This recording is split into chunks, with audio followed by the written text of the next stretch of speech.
नमस्कार, मी doctor Atul Sable. ABS news मराठीमध्ये आपलं स्वागत आहे. आता आपण आलो आहोत पारगाव जारकरवाडी जिल्हा परिषद गटातील लोणी या गावामध्ये.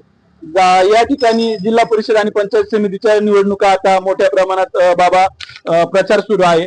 लोणी गावामध्ये कसं आहे, मतदार राजाचा कौल कोणाला असेल? राष्ट्रवादी. राष्ट्रवादीलाच का? राष्ट्रवादी काम आहे तेवढे.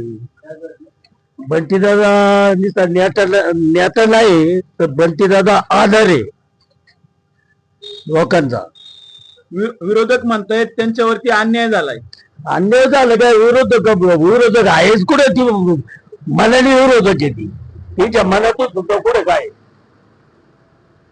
बंटीदादा शिवाय पर्याय नाही.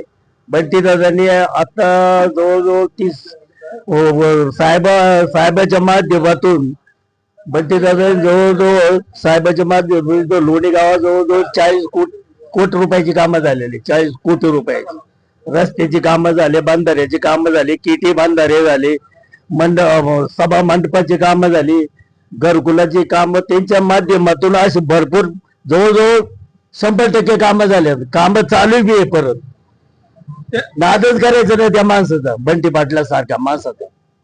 त्यांची लढत कोणाशी होईल तुम्हाला असं वाटतंय? लढत विरोधच नाही म्हणायचं. उभे राहिले मत गायला फक्त. आलं का लक्षात? विरोधच नाही म्हणायचं. त्यांनी ओळखून घेतले बंटी दादा मोरा काय आपलं काही चालणार नाही. काम बोलते बंटी दादाच. सामान्य माणसाला काम लागत.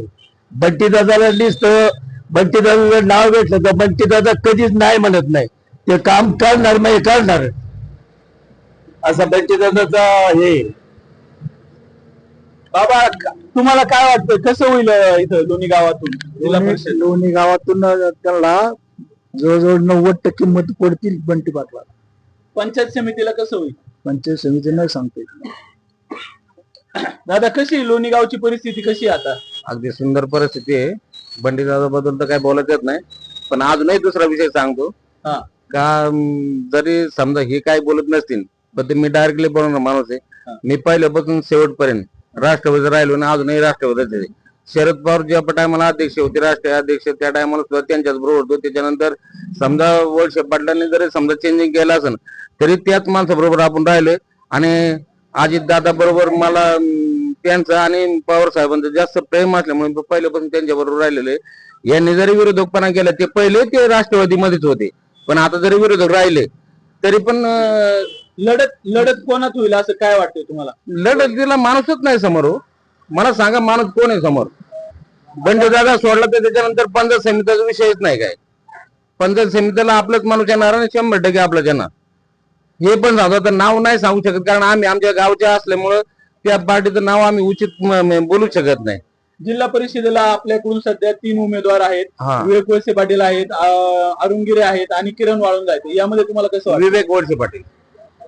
वळसे पाटलाशिवाय माणूस नाही दुसरा.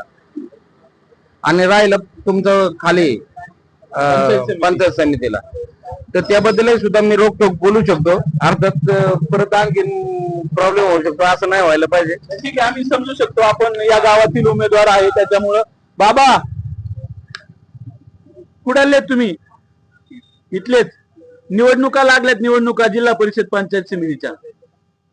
आले का भेटायला कोणी तुम्हाला? नाही आलं. तुम्ही कुठे राहता? माळावर राहता. बर. या बाबांचं म्हणणं आहे की त्यांना या ठिकाणी कोणी भेटायला आलेलं नाहीये. या ठिकाणी अजूनही काही नागरिक आहेत, त्यांच्याकडून आपण जाणून घेणार आहोत. दादा, जिल्हा परिषद पंचायत समितीच्या निवडणुका लागल्यात. हा, तुम्हाला नाही काय सांगताय? या ठिकाणी आपण पाहू शकतोय काही लोक मतदार आहेत, ते स्पष्ट मत देत आहेत आणि काही जे मतदार आहेत ते आपलं मत सांगण्यासाठी थोडस दजावत आहेत. परंतु लोणी गाव हे विकासाच्याच पाठीमागे राहील असं एकंदरीत दिसून येत आहे. Doctor Atul Sable, ABS news, लोणी, आंबेगाव.